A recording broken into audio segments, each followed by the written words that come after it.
Hey there, happy Tuesday! I'm coming to you live from snowy Hood Canal. It's been snowing all morning. It just won't go away, it seems. We're just living out winter that just never wants to end. I dream of sunny days because I love sunny days. And it inspires me because I'm going to move back to Sedona, and that'll be around the end of the summer because, well, number one, I've got some surgery coming up for my hands. I'm going to have this hand right here. This hand's going to get done first. I'm going to have a new joint put in my thumb, and I'm going to have carpal tunnel surgery. And then as soon as this hand's done, I'm going to do this hand. Ooh, so my hands will be done. Ha ha, new hands. New hands, man. Anyway, enough of that. I want to talk to you about something I think is a good idea. I came across this idea, oh God, I can't even tell you when. It's been a long time ago. And I'm going to just call it the triangle trap. The triangle trap represents three characters. Now, you can play any one of these roles, and they're all interchangeable roles in this trap. Now, me personally, I got into the trap because I was really confident that I was the chosen one to be a rescue ranger. That I would find people that were, especially relationships of wounded types, and I figured that I was going to sweep them off their feet and come in and rescue them, and all would be good. The problem with that is that when you're dealing with the one role, you find that you interchange these roles. So there's three of them all together. There's a rescue ranger, there's a victim, and there is a tyrant. And they just move from one spot to another spot to another spot to another spot. And they just keep going in this triangle. And until you break free from all of them, you will consistently recreate them over and over and over. And they're interchangeable. So it took me a long time to grasp that I was, drawing this attention, that I was magnetically drawing into this negative circumstance. And, by and large, I would come in as a happy person and end up as a miserable person and turn into a tyrant and, victimize and be victimized and onward and onward. And so there was another great lesson I learned. It was from a book called The Artist's Way.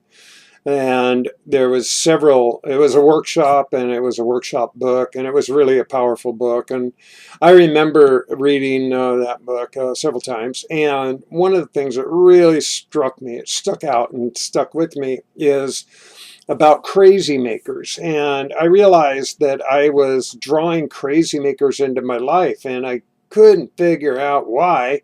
I had all these crazy people around me all the time that were really, manufacturing so many things that were upsetting to me. But I didn't understand until I did that I was creating it, that I somehow needed this in order to pay attention to myself or to learn something about myself, which, as Einstein put it, definition of insanity is doing the same thing over and over and expecting different results. Well, I had to repeat this over and over. I did it in recreation of relationships over and over.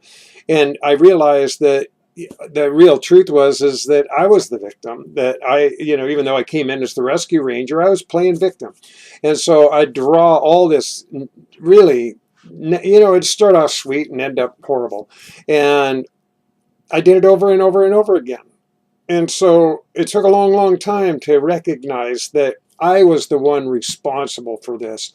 There wasn't anyone else. I couldn't blame my ex-wives or partners or any friends or anything. And I did for a long time until I stopped doing that. And now I recognize that it's all magnetics, it's all energy, it's all vibration, and it's all frequency. And I was on the wrong frequency. I wasn't doing my own homework.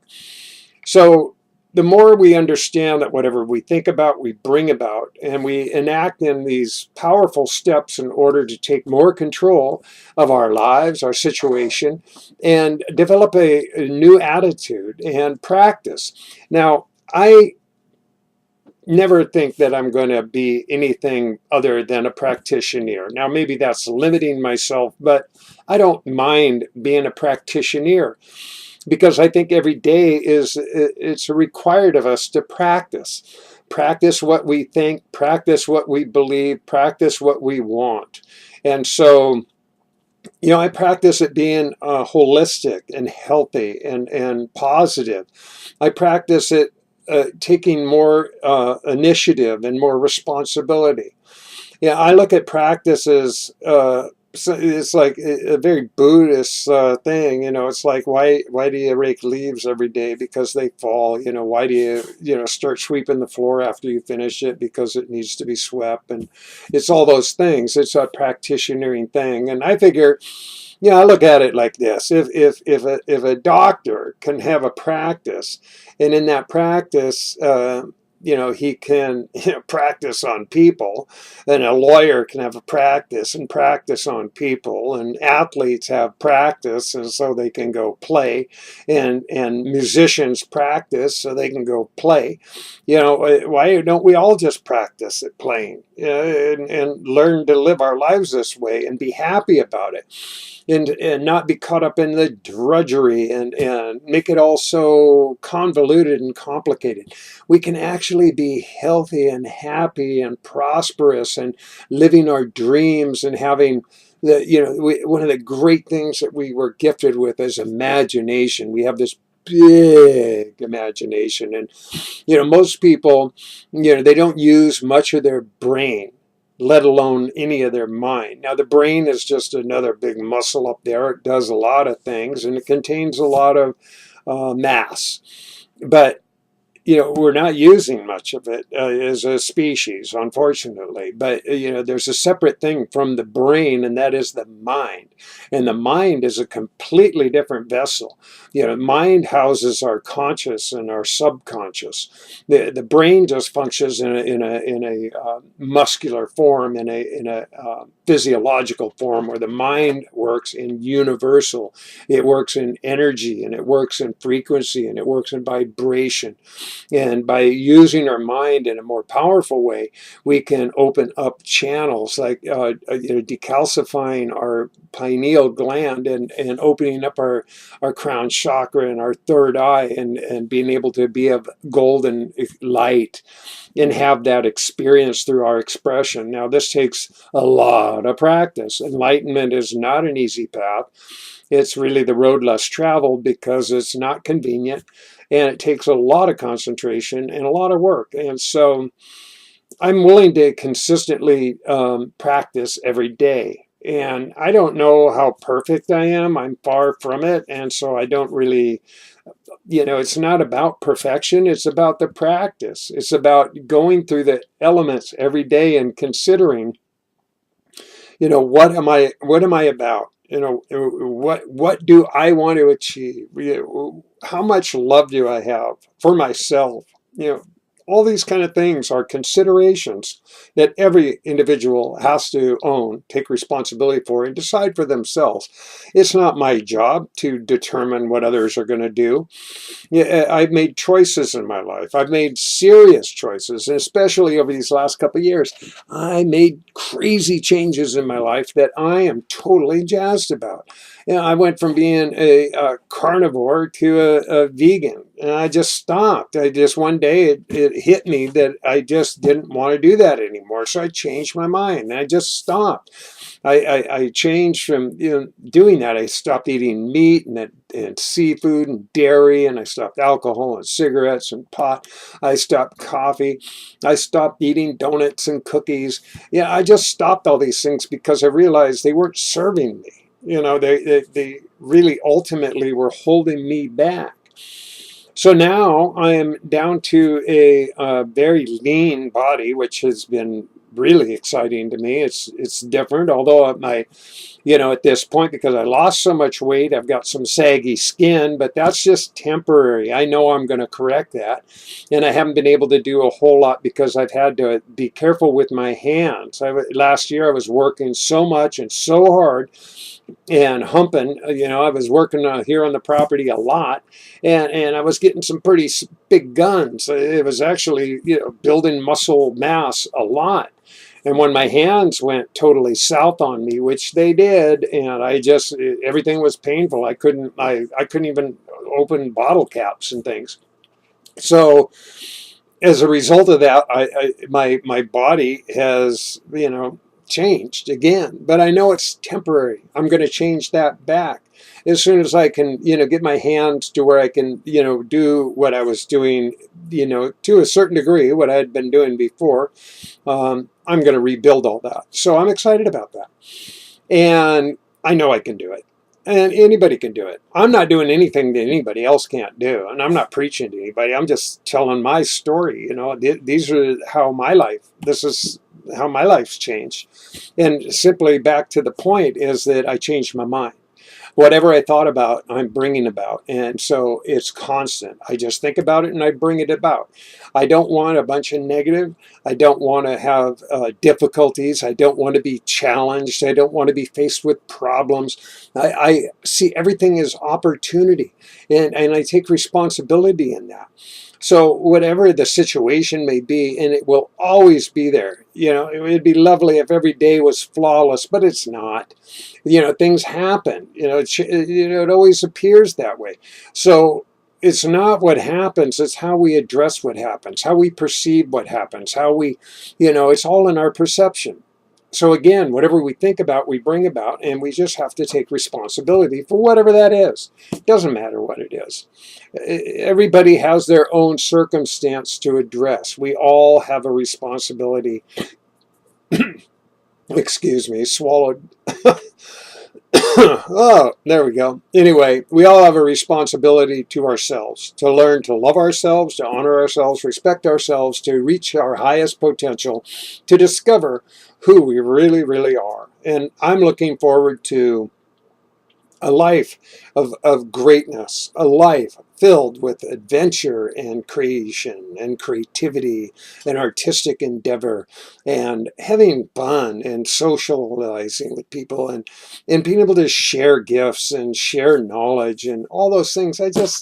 I think life is really fascinating. I can't do what I did before. I can't be argumentative and derogatory and be getting into pitter pat with others and feeling separate.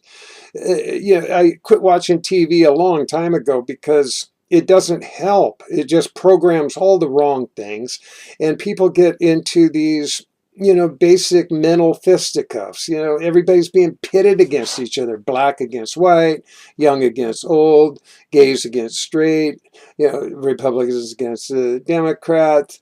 It doesn't really matter. It's pointless until we really reach our higher consciousness and start to take more responsibility for the mindset.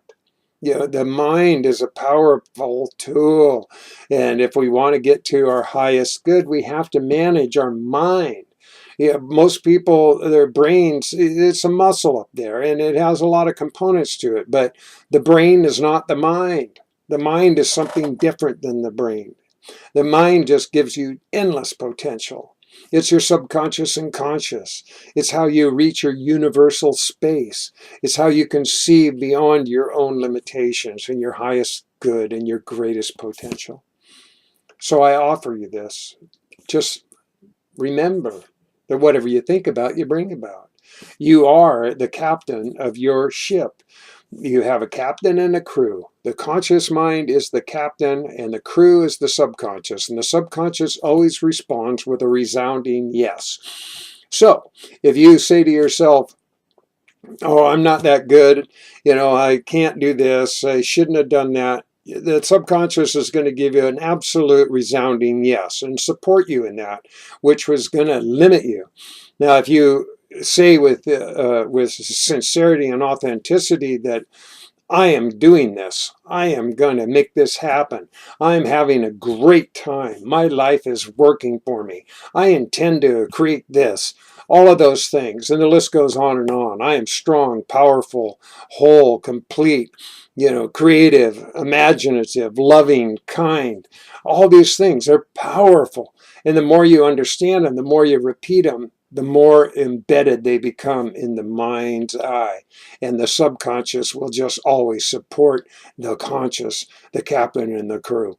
So take some, notes for yourself. I'm not here to do anything but share. I'm just sharing my experience so that hopefully it might spark something in you. I know that I just live every day as a practitioner. Practice, practice, practice, practice, practice, practice, practice. Because I know that no matter what, there's going to be things that just appear every day, and all I can do is have a different perception about it than I had before. If it wasn't working before, I got to change my perception. So changing the mind is a very important step. So I hope that some of this may have been interesting or entertaining, of some kind of value. If it is, great. If it isn't, great. Yeah, I really encourage you to look at yourself in a bright light, and look at yourself in the mirror and say, I love you, thank you, and turn it all around. You can do it. We all can do it. It's our gift. We have this gift.